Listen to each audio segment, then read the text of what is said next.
So sa muli, good morning sa ating lahat. Salamat po sa pagsama sa umagang ito upang magtipon-tipon sa pagsamba at isa pong kagalakan na sumamba sa Panginoon na kasama po kayo. This morning, we will continue sa ating study in 1 Corinthians. Dito na po tayo. We will pick up 1 Corinthians chapter 14 verses 1 to 19. And the title of our message this morning is Edification, pagpapatibay sa iglesia. So, and we've come po sa isang controversial na chapter. Controversial po ito. And so, I pray na ang Holy Spirit ay mag-enlighten sa atin ngayong umaga. So, Paul started teaching about sa gift sa chapter 12. And sinabi niya sa atin na binigyan ng Diyos ang bawat membro po ng simbahan o tinatawag rin na katawan ni Kristo ng iba't ibang mga kaloob. Now, the purpose ng mga kaloob ay para sa pagpapatibay ng katawan ni Kristo and upang magdala ng luwalhati sa Panginoon. So, once again, ang mga gift ay pinagkatiwala po sa bawat isa sa atin para pagtibayin at patatagin ang isa't isa. So, tingnan po natin dito sa verses 1 to 5. Ang una po ay ang kapakinabangan ng kaloob ng propesiya. Isa sa mga kaloob na binigay sa ilan na mga mananampalataya, ang kaloob ng propesiya. So, let's look at the prophets o kapakinabangan ng kaloob ng propesiya. Start muna tayo po, of course, sa verse 1, chapter 14, unang Korinto, chapter 14, verse 1. Pakamit-rin ninyo ang pag-ibig, halarin ninyo ang mga kaloob na spiritual, lalong-lalo na ang makapagsalita ng mensahe mula sa Diyos or sa prophecy. Tandaan po natin, muna yung sinabi dito ni Paul about sa love. Sabi niya, pursue love, pakamit-rin niyo ang pag-ibig. Tandaan po natin ang pag-ibig, ang pinakamagandang ways or way para sa lahat ng ating mga ginagawa sa Panginoon at kung paano natin ginagamit ang mga kaloob na binigay po sa atin ng Diyos. If you remember po, Paul started in chapter 13 verse 1. He said sa chapter 13 verse 1, makapagsalita man ako sa mga wika ng mga tao at ng mga anghel kung wala naman akong pag-ibig, para lamang akong kampanang umaalingaw-ngaw o pompyang na maingay. So, magiging maingay o magiging ingay lamang ang mga ginagawa natin po kung walang pag-ibig. Ang pag-ibig ay dapat na nag-uudyok sa ating paglilingkod sa Panginoon at ang motibo sa tuwing ginagamit natin ang mga kaloob ng Espiritu. And then, pagkatapos ay sinabi ni Paul na sa verse 1, hangarin, chapter 14, back sa ating chapter po, sa chapter 14, hangarin natin ang mga spiritual na kaloob. So, dapat nating hangarin ang mga spiritual na kaloob and pahintulutan po natin na gamitin tayo ng Panginoon para sa kanyang kaluwalhatian at sa pagpapalawak ng kanyang kaharian. So once again, sinabi ni Paul na hangarin natin ang kaloob, and Paul said sa verse 1, lalong-lalo na ang kaloob ng makapagsalita ng mensahe ng Diyos or the gift of prophecy. And nais ko pong i-remind na ang prophecy ay simpleng mensahe ng Diyos na kung saan we share sa iba. It's not only about sa pagbibigay po ng propesiya, about sa future, mangyayari sa inaharap, but it includes po sa pagpapahayag ng salita ng Diyos sa kanyang church, sa isang lingwahe na naiintindihan natin, malinaw sa atin para makapagpatibay sa bawat isa.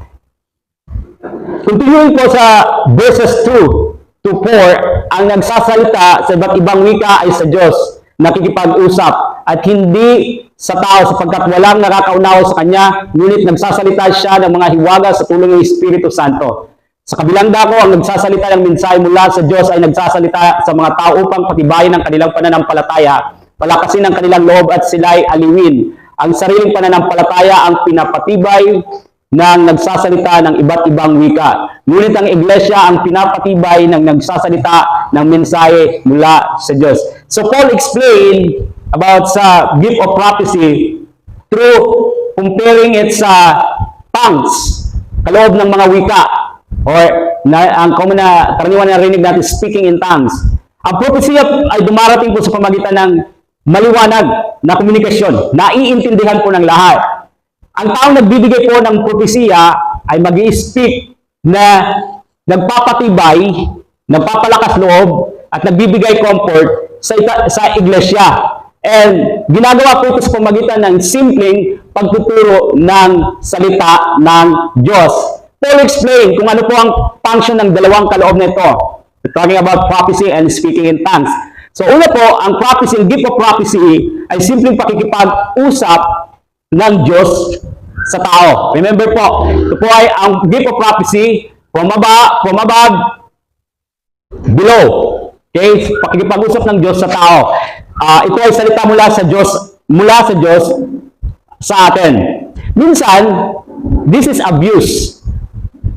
Itong gift na ito ay na-abuse sa pamagitan ng manipulation ng ibang mga ngaral. Perhaps you have heard na mayroong preacher nagsasabi na, "Thus saith the Lord," o sinabi niya, ganito ang sabi ng Panginoon sa akin. We need to be careful po. And we need to test that message na dinideliver niya sa atin. Remember, na ang purpose ng prophecy is to edify, pagtibayin, palakasin ang loob at magbigay comfort sa iglesia. Now, Paul mentioned also about the gift of tongues or speaking in tongues o kaloob na nakapagsasalita ng ibang wika. Sabi ni Paul na ang gift na ito ay ang tao nagsasalita sa Diyos. Kanina ang prophecy is from above, below, ang Diyos nagsasalita sa tao. Ngayon, ang gift ng pagsasalita ng ibang wika ay ang tao from below to above. Pagsasalita ng tao papunta sa Diyos. Communication ng tao sa Diyos, siya ay nag-i-speak sa Diyos. Notice with me sa verse 2. Ang nagsasalita sa iba't ibang wika ay sa Diyos nakikipag-usap at hindi sa tao. Nakita niyo po? So, yun yung pagkakaiba ng prophecy. Minsan mula sa Diyos, sa tao. At yung speaking in tongues, pagsasalita sa ibang wika, ginagamit itong kaloob na nakikipag-usap ang tao sa Diyos at hindi sa tao. So now, ito po ay mahalagang pag-usapan dahil may mga pagsamba po sa ilang simbahan na biglang magsasalita ng ibang language. May mga nangyayaring kaganapan sa simbahan na kung saan ang isa ay magsasalita ng ibang lingwahe. We don't know maybe lingwahe ng Afghanistan, o lingwahe sa China, or whatever that language. And then bigla naman isa ay magsasalita din ng ibang lingwahe. And masarap po ito pakinggan minsan, lalo na kung mayroong magbibigay ng interpretation. And we need to be careful again kasi ang speaking in tongues ay, pamuli, back sa ating scripture, ay nakikipag-usap ang tao sa Diyos. Pero they will give interpretation, they will say, after ng speaking in tongues, ito ang ibig sabihin ng mensaheng ito. Nais ng Diyos na pagpalain ka, nais ng Diyos na magkaroon ka ng kasaganahan, mahal ka ng Diyos, at sinabi ng Diyos na nandito siya ngayon upang tulungan ka. But, ang tunay na tongues, back sa scripture, ano pong sabi dito? Ang pagsasalita sa ibang wika, nakikipag-usap ang tao sa Diyos at hindi sa tao. Naunawaan po natin? Ito'y ginagamit ng wika pakikipag-usap sa Diyos at hindi sa tao. Tingnan niyo po sa verse 2, nakita po natin yan sa verse 2. So, ang tunay na speaking in tongues o pagsasalita sa ibang wika ay nakikipag-usap ka sa Diyos at hindi sa tao. Now, may mga nalilito kasi kapag tiningnan natin sa Acts chapter 2 tungkol sa Pentecost. We see in this chapter na ang mga disciples ay nagsasalita sa mga tao ng ibang lingwahe or nag-speaking tongue sa araw nito. But kung titingnan natin ng mabuti, mapapansin natin na actually they were praying to God. They were praying to God tapos nagsalita sila ng ibang lingwahe. Nagipag-usap sila sa Diyos sa strange na lingwahe. At narinig sila ng maraming iba't ibang tao na naiintindihan din nila sa sariling wika kasi mga Hudyo na nag-scattered sa iba't ibang lugar, and then there's celebration na kung saan they are required na mag-join sa celebration sa Jerusalem. And then while ang mga disciples ay nagpipray, na rinig nila nagsasalita sila sa iba't iba sa lingwahe na tugma din sa lingwahe ng iba't ibang mga grupo na nandoon. Iba-ibang ang kada mga disciples ay nagsasalita ng iba't iba at tugma sa lingwahe ng iba't ibang mga grupo na kung saan naiintindihan nila sa sariling wika na nagpupuri po ang disciples sa Diyos. Okay? In fact, sa mga Gawa, Kapitulo 2, versikulo 11, sinabi po, may mga taga-Krita at Arabia rin. Paano sila nakapagsasalita sa ating mga wika tungkol sa mga kahangahangang ginawa ng Diyos? Okay? Have you noticed po? Tungkol sa kahangahangang ginawa ng Diyos. They are praising God. Sa kanilang pananalangin ay may pagpupuri patungkol sa kahangahangang ginawa ng Diyos. At actually po dito, sa context ay they are praying kay God. Sa chapter 13, back sa 1 Corinthians, sinabi ni Pablo, makapagsalita man ako sa mga wika sa Greek, which is the original translation ng New Testament. Bagong tipan is Greek. Old Testament, ang original translation ay Hebrew. And but dito po sa verse 1, chapter 13, ang word na tongues sa Greek ay glossa, o wika. Sa Tagalog, ito ay wika ng mga tao sa kanilang lingwahe at wika ng mga anghel. So, ang tongues ay kakayahan po magsalita ng ibang lingwahe na hindi alam ng taong nagsasalita nito. Usually, they don't understand kung ano po ang lingwahe na sinasabi nila. Maaaring ito ay wika na same sa Acts chapter 2 na wika ng tao sa kanilang lingwahe. Or, maaaring ito ay heavenly na language, makalangit ng mga wika. Ngunit sa alinmang dalawang ito, ang taong nagsasalita po ay usually they don't understand kung ano po ang ibig sabihin. Or maliban lang kung mayroon din silang isa pang gift, ang gift of interpretation. Na bibigyang kahulugan or na-interpret nila ang kanilang sinasabi. So, Paul explain about sa tongues, sa mga wika, na isa lamang ito sa mga kaloob ng Holy Spirit. Kung meron ka nito, then praise the Lord, okay po. Pero kung wala ka nito, okay lang din po. Dahil ito ay isa lamang sa mga kaloob. At hindi lahat may parehong kaloob.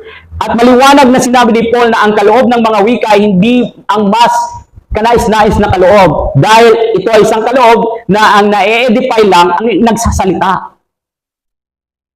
Ang tao nagsasalita nito. Kaya kapag sinabi ng church, may narinig kayo ng mga Christian, simbahan na ang tongues daw o pagsasalita sa ibang wika ay ang primary na proof, katibayan ng salvation ng tao, at ilagay po ito sa pinakamataas na level na kaloob sa ministry. Hindi po ito ang sinabi ng Biblia.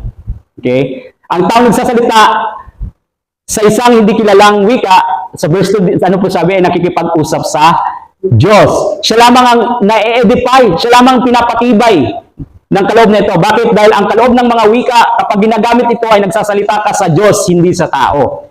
This is a powerful gift, and ito ay nagdudulot ng malaking kalakasan sa kanilang buhay Kristiyano. So, ang gift of tongues ay para sa edification ng taong may kaloob nito. So, this is why na ang propesya ay, sinabi ni Paul, mas excellent, mas higit na dapat na hangarin natin. Dahil ang pagkaiba ng gift of prophecy o mensahe mula sa Diyos ay lahat po ng tao sa simbahan ay na-edify, napapatibay sa pamagitan ng kaloob na ito. Now, Paul explained ng maliwanag po tungkol sa gift ng tongues. Verse 5, nais ko sanang kayong lahat ay makapagsalita ng iba't ibang wika, ngunit mas gusto kong kayo ay makapagsalita ng mensahe mula sa Diyos, o gift of prophecy. Higit na mahalaga ang nagsasalita ng mensahe mula sa Diyos kaysa nagsasalita sa iba't ibang mga wika. Maliban na lamang kung may magpapaliwanag ng kanyang sinasabi upang makapagpatibay sa iglesia. So, Paul said, nais ko sana kayong lahat ay makapagsalita ng iba't ibang wika.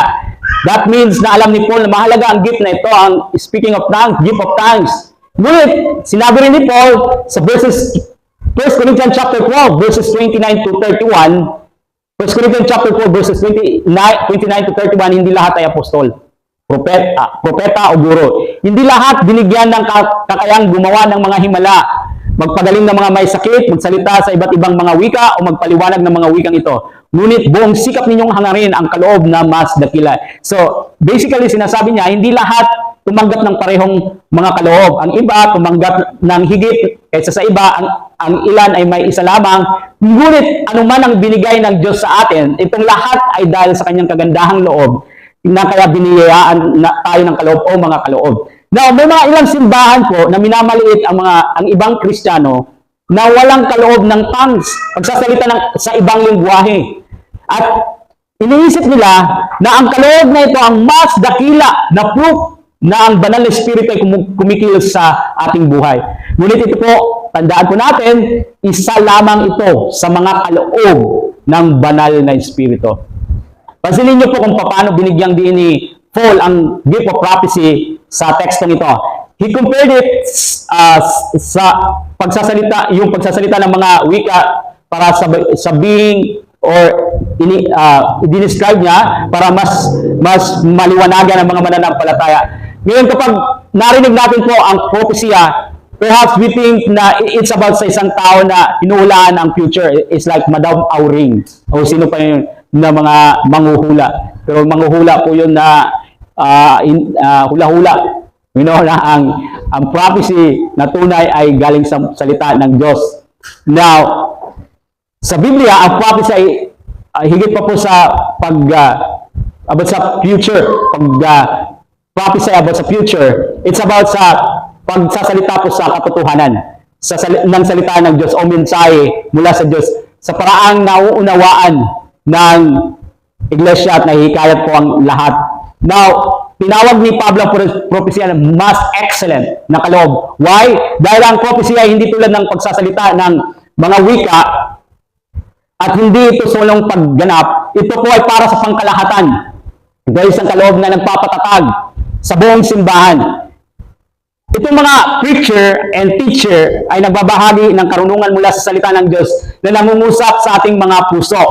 Or itong mga friends natin na mga mainit sa pagbabahagi ng salita ng Diyos, nagbibigay ng salita na biblical mula sa Biblia na na-encourage tayo or itong bawat isa sa atin na nagsishare ng mga personal na story about sa encounter natin sa Panginoong paano tayo binago, about sa ating faith, which na mula sa banal na kasulatan at mga message na nagbibigay inspiration. So, think about this. Think about when is the last time na nakarinig ka ng salita ng Diyos and then nagkaroon po ng pagbabago ang buhay mo. It changed your life. Perhaps it's a sermon na galing sa isang mga ngaral na nag-preach, na direktang nagsalita sa iyo, o isang comforting na salita mula sa isang friend sa oras ng pangangailangan mo. Kapag alam po natin ang salita ng Diyos at ginagamit natin ang salita ng Diyos sa paraan nagpapatibay ng pananampalataya sa isa't isa, then ito ang tinutukoy ni Paul. Ito po'y kabilang sa gift of prophecy, mensahe mula sa Diyos. So, we should use the Word of God para i-edify po ang bawat isa at hindi po pabagsakin, but to encourage and to have unity sa simbahan at hindi po mag-divide. So, kaya po, pahalagan po natin palagi na maglaan tayo ng time sa pagbabasa ng salita ng Diyos at study the Word of God. And subukan nyo po rin, hindi lang po magbasa at mag-study sa salita ng Diyos. Try to share sa iba. Let's do it every time na nagtitipon-tipon tayo na hindi lamang na regular na pagdalo sa pagtitipon na kasanayan just to go to church. But let's try po na to encourage one another using the Word of God. Because hindi po tayo nandito para lang po sa presensya natin. Kundi we want to express the love of God, ang pag-ibig ng Diyos, and the truth that comes from the Word of God. And so, binabahagi po natin sa isa't isa yung kwento about sa ginawa ng Diyos sa bawat puso na nandito po. Every time na meron tayong opportunity, try to share the Word of God po. Try to encourage other using the Word of God. Mensahe mula sa Diyos. Now, pangalawang bagay na in-emphasize ni Paul in verses 6 to 12 is ang kapakinabangan ng paggamit ng tama, ng kaloob, ng pagsasalita sa iba't ibang wika, because this is misuse, ang gift of tongues. So, basahin ko po muna sa verses 6 to 8. Kaya mga kapatid, kung pumunta man ako riyan at magsalita sa inyo sa iba't ibang mga wika, anong mapapakinabang ninyo sa akin? Wala. Makikinabang lamang kayo kung tuturuan ko kayo ng mga pahayag ng Diyos, ng kaalaman mula sa Kanya, ng mga mensahe mula sa Diyos, at ng mga aral. Maging sa mga instrumentong walang buhay tulad ng flauta at alpa. Paano malalaman ninuman kung ano ang tinutugtog kung hindi malinaw ang tunog ng mga nota? At kung hindi malinaw ang tunog ng trompeta, sino ang maghahanda sa pakikipaglaban? So, gumamit si Paul ng mga illustration para ma-explain, maituro ng maliwanag sa mga mananampalataya na nalilito. Sabi ni Paul, kung magsasalita ako ng isang wika na hindi naman naintindihan ng bawat isa, then wala itong pakinabang. Logical po, tama po. So, hindi sila mapapatibay at hindi dahil sa hindi nila naiintindihan. So, magkakaroon lamang ng edification, pagpapatibay sa isa't isa kung naiintindihan ng mga nakikinig ang sinasabi mo. So, inilarawan ni Paul gamit ang isang bagay na maunawaan na natin kahit ngayon. Sabi niya, ang instrumentong walang buhay, tulad ng flauta at alpa. So, sabi niya, paano malalaman ninuman kung anong tinutugtog ko kung hindi malinaw ang tunog ng mga nota? And kung hindi malinaw ang tunog ng trompeta, ginagamit po ito before pag may mga labanan sa Old Testament, ginagamit ang trompeta to give warning na may mga kalaban. No? So, sino ang maghahanda sa pakikipaglaban? So, sa makatuwid, kung ang isang tao gumagawa ng hindi tiyak na ingay o tunog, wala sa tono, then, ang naipuproduce lamang nito ay noise, ingay lamang ang nagagawa nito. At the same time, sa speaking in tongues, pagsasalita sa iba't ibang wika, sa tuwing may pagtitimpon at hindi naiintindihan na nakakarinig, sabi ni Paul na mas mabuti na lang gawin niya ito sa private time niya kung saan hindi siya naririnig ng iba dahil siya lang ang na-edify ng gift na ito, napapatibay dahil hindi naiintindihan ng iba. And this strike the ego of many believers na ginagawa pa rin ito, lalong-lalo na in context and the same with today na gusto ang attention ng mga tao. This is hard sa mga tao na naghahangad ng attention sa simbahan. Dahil kailangan nilang ipakita ang gift nila, the speaking in tongues, at sabihin, hindi ko mapigilan ang espiritu ko na magsalita. Pero God is the God of order, not the God of confusion, kalituhan. Tama po? Kung galing ito sa Diyos, then hindi po ito maguguluhan, malilito ang mga mananampalataya. Bagkus, ma-edify kasi nauunawaan nila. So we can conclude, kung walang interpreter, kung hindi naiintindihan, hindi to ang nais ng Diyos na gawin natin. Ngunit, the truth sa mga ilan na gumagawa nito ay, no, they just want attention. So, ganito po ang ginagawa ng mga Kristiyano sa Corinto at kahit sa panahon natin ngayon, may mga gumagawa pa rin ito. So, continuing sa verses 9 to 12, gayon din naman, paano malalaman din naman ang pag-ibig ninyong sabihin kung magsasalita kayo sa pamagitan ng wikang hindi naman nila naunawaan para kayong nakikipag-usap sa akin. Maraming iba't ibang wika sa daigdig at bawat isa ay may kahulugan. Ngunit kung hindi ako marunong ng wikang ginagamit ng aking kausap, hindi kami magkakaintindihan. Yamang naghahangad kayo sa mga kaloob ng Espiritu, sikapin ninyong sumagana kayo sa mga kaloob na makakapagpatibay sa iglesia. When we gathered po sa gaya nito as a believers and even sa kanilang time sa Corinto and magsalita ng mga wika, ibang lingwahe, ang bawat isa sa atin, then sabi ni Paul parang nakikipag-usap lamang tayo sa hangin kung hindi ito naiintindihan. May mga churches sa panahon ng worship, lahat ay sumisigaw, lahat ay nagsasalita ng mga iba't ibang wika. So what happens? Nagiging ingay lamang. Walang pakinabang, sabi ni Paul. This is sound sa air, sa hangin, tunog sa hangin at hindi sa isip at sa puso. We need to understand po sa bawat isa sa atin na sinasabi ni Paul na ang tao na speaking in tongues, ang purpose dapat ng gift ay mapa-strengthen, ma-edify ang bawat isa. But ang napapatibay lamang nito ay nagsasalita. So, ang pag-alam sa isang wika ay isang kaloob mula sa Diyos. At lahat ng mga language ay may kahulugan. Kung tayo po ay nagsasalita sa kaloob ng mga wika, Opo, naiintindihan ng Diyos ang iyong sinasabi. Ngunit, kung walang interpretasyon o interpreter, then hindi ito mauunawaan ng mga nakakarinig sa loob ng simbahan. Kaya sabi ni Paul, gawin mo na lang ito sa private na prayer time mo kung walang interpretasyon o walang interpreter. Okay? So, ang punto ni Paul dito ay maliwanag, ang ating mga kaloob ay hindi lamang para sa ating sarili. Ito po ay para sa lahat ng mga believers sa loob ng iglesia. This is tools na ibinigay po ng Diyos sa atin, hindi po para itaas ang ating sarili, kundi para itaas ang ating mga kapatid. Ang tunay na sukatan ng pagiging epektibo ng kaloob ay hindi kung gaano ito kahanga-hanga o kagaling na ipinakita, kundi sa kung gaano kalalim na nai-encourage ang puso at nabago ang buhay. Now let's continue po sa verses 13 to 19, ang kalagayan ng naunawaan ng lahat.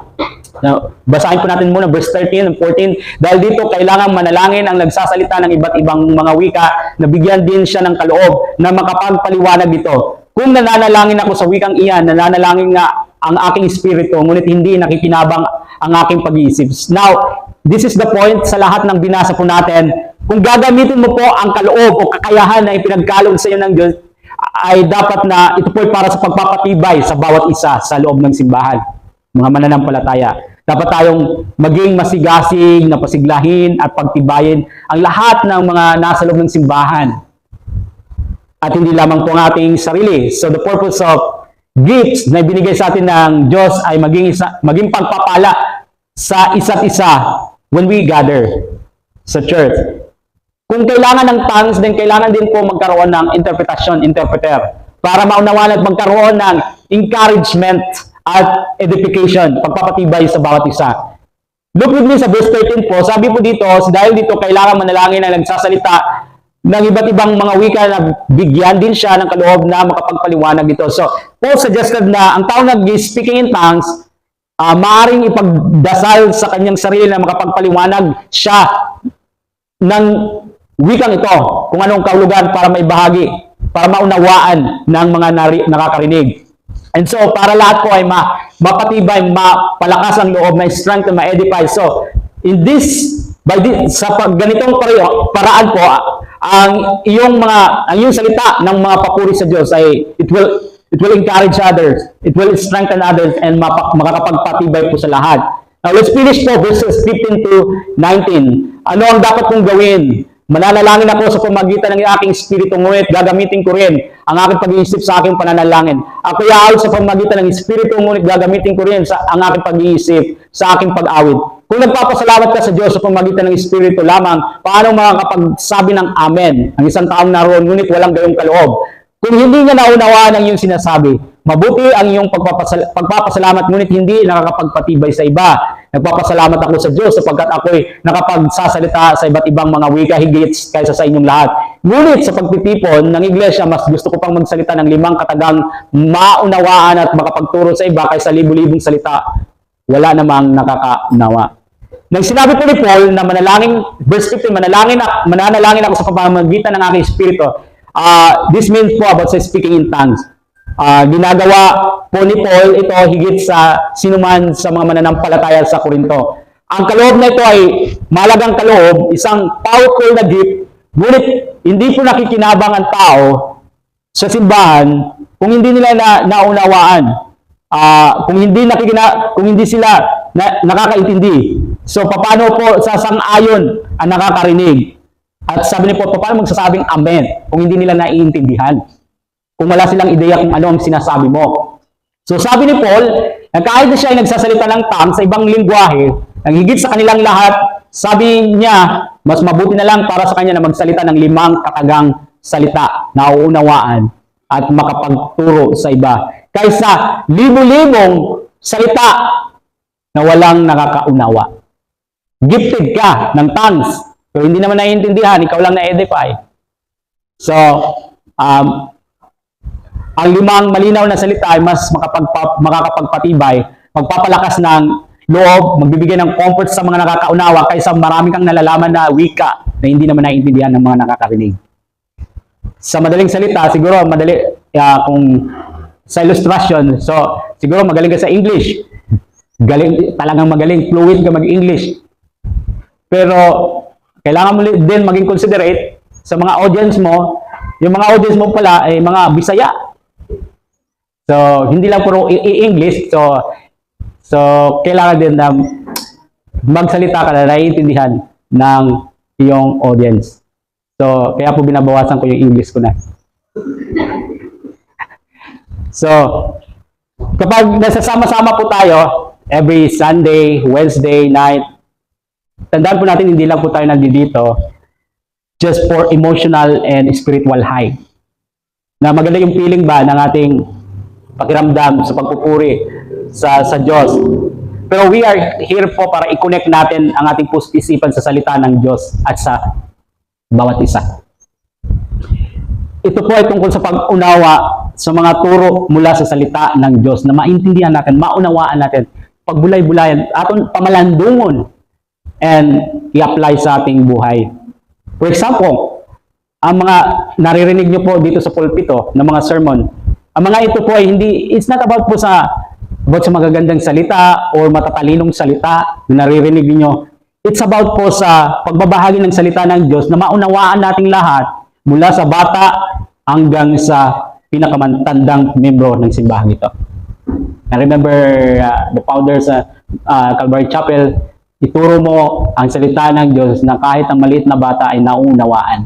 And one of these, payo para sa mga magtuturo, magsimula ka sa children ministry, sa pagtuturo ng salita. And tunay nga po na nakatulong, nag-start po ako sa children ministry kasi kailangan mo talagang may turo ng maayos na nauunawaan ng mga bata ang salita ng Diyos. Kasi ibang level yun talagang mas paanuhin mo pa ng simple sa kanila na madali nilang maintindihan. Hindi nila maintindihan sa level ng matanda. So, and yun po palagi yung aim natin, na maunawaan po natin, maunawaan na ang salita ng Diyos. Nalalabas tayo na walang doubt sa ating puso't isipan, na kung saan lalabas tayo na naintindihan natin buong katuruanan ng Diyos, salita ng Diyos. Tinitiyak natin na kapag pinag-uusapan natin ang about sa love, forgiveness, at about sa faith, hindi po ito lumulutang lang sa ulo natin, kundi bumabaon sa ating puso't isipan. So, as we close our study this morning po, as a believer, mga mananampalata, kailangan natin hangarin higit sa lahat ang pag-ibig. Sabi ni Paul, at hangarin po ang mga kaloob. Let's pray po sa Diyos na kung ano po yung akmang kaloob na ibinigay sa atin, kakayahan na ibinigay sa atin ng Diyos. And nakita natin ang iba't ibang kaloob, di ba? Chapter 12, chapter 13. So, kung nais nyo pong makita muli kung ano yung mga iba't ibang kaloob and pray kay God. God, ano po yung akmang kaloob na ibinigay mo sa ating kakayahan? At gamitin mo po para sa kaluwalhatian ng Diyos. Kung may gift of tongues ka, nakapagsalita ka sa ibang lingwahe, gamitin mo po para sa pagpapatibay sa iyong sarili, sa iyong in your personal time, sa pananalangin. And if you use it sa gathering, sa pagtitipon, be biblical po. Kailangan mayroong interpretasyon or interpreter. Otherwise, wala itong kabuluhan. Ito ay ingay lamang, tunog sa hangin, at walang pag-ibig. Walang pakinabang. So, but kung hindi ka biniyayaan ng Diyos ng kaloob ng pagsasalita sa iba't ibang wika o gift of tongues, then okay lang po. Tanggapin mo po kasi hindi naman ito para sa lahat. Ito po ay para sa ilan. At isa lamang ito sa mga kaloob na pinagkaloob ng Diyos sa pagpapatibay sa ating mga mananampalataya. However, ito po nais ko pong emphasize mula sa salita ng Diyos. Sa mga pagtitipon po, kapag tayo nagsasama-sama, naway kumilos po tayo at gamitin ang mga kaloob na ibinigay sa atin para i-edify, patibayin po ang bawat isa, palakasin ang loob ng isa't isa. Dahil po ito po yung purpose ng pagtitipon ng church. Dapat na nagtutulungan tayo na patatagin, palakasin ang bawat isa. Ang pangunahing dahilan po kung bakit tayo nagtitipon-tipon, nagsasama-sama sa simbahan, ay upang patibayan ko ang isa't isa kay Kristo. Minsan, ito ay tungkol sa pakikibahagi sa kalungkutan ng isang kapatid, pagbigay ng comfort sa mga nasaktan. Sa ibang pagkakataon po, ito ay tungkol sa pagpapatibay na kung saan tayo ay natututo na sama-sama, nagpapatalas ng ating pag-unawa mula sa salita ng Diyos, nagpapalalim ng ating pananampalataya. Kasi ito po yung nangyayari ngayon, ito po yung reality sa mundo. Sa mundong ito, madalas na tinitingnan nila na ang pagtitipon-tipon, pagsasama-sama ay isang optional lamang sa kanilang, para sa kanila na gumalo. Sa kanilang, kung gusto nila, pupunta sila. Kung ayaw nila, hindi sila pupunta. Yun po pagtingin nila sa gathering, pagtitipon-tipon sa mundo. Ito po ay optional. Ngunit inilalagay po ng Diyos sa ating puso na ang pagtitipon po ng mananampalataya, hindi po ito ang view, perspective, pananaw ng mananampalataya. Kapag nagtitipon-tipon na iba sa mundo, ang view natin sa pagtitipon-tipon, hindi po ito sa atin na optional. Ito po isang bagay na excited dapat po tayo. Ito po isang bagay na kailangan natin sa ating buhay, ang pagtitipon-tipon ng pagsasama-sama ng mga Kristiyano. Dahil sa pamagitan po ng pagtitipon-tipon, pagsasama-sama, ginagamit natin ang mga spiritual na kakayahan, pinangangalagaan natin ang katawan ni Kristo, at tinitiyak natin ang paglago at ang spiritual na kalusugan sa ating spiritual na paglalakbay. Kaya, tanungin po natin ang ating sarili, bakit po tayo naririto? Nandito po ba tayo para makita lang ng ibang presensya po natin? O nandito lang po ba tayo para tumingin sa mga nangyayari sa simbahan? O nandito lang po ba tayo para i-entertain ang sarili natin dahil boring sa bahay? Nandito lang po ba tayo para maging reliyoso? O narito po ba tayo upang isapamuhay ang salita ng Diyos? Kumonekta sa bawat isa sa mga kapatid kay Kristo at lumago ng sama-sama sa ating spiritual na paglalakbay. And as you think about these questions po, naway magkaroon po tayo ng commitment na gawing purpose sa ating pagtitipon, layunin ng ating mga pagtitipon. Siguraduhin natin na lahat ng sa ating ginagawa, mula sa pagsamba hanggang sa ating pagsasama-sama, we strive, we aim, sinisikap po natin na papatagin, palakasin ang bawat isa. Kung may time pa, may pagkakataon na makipag-usap para ibahagi salita ng Diyos. Minsan po, ang simbahan parang school eh. Minsan iniisip ng iba parang paaralan. Okay, tapos na ang klase. Tapos na si teacher, si pastor, uwian na. Hindi po.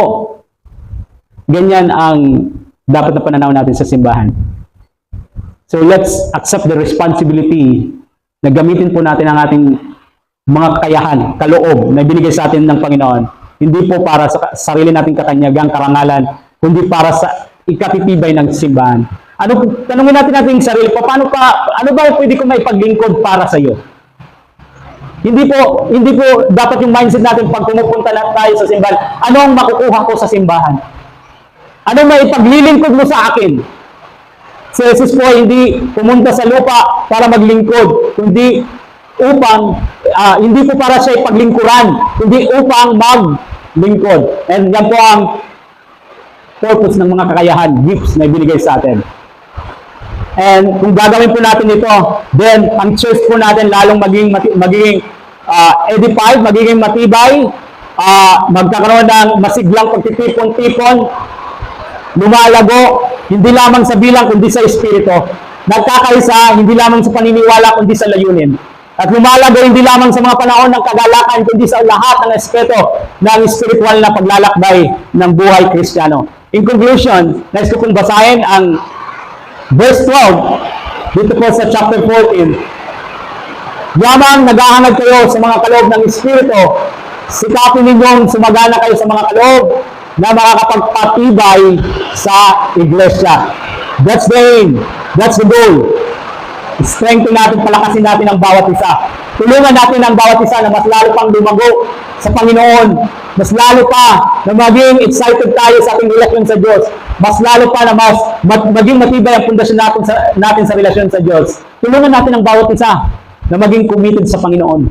Tulungan natin ang bawat isa na lumago sa relasyon natin sa Panginoon. Magpatibayan tayo, magpalakasan ng loob, magbigay ng comfort. Dahil, anong sabi ni Jesus? Pag-ibigan kayo sa bawat isa.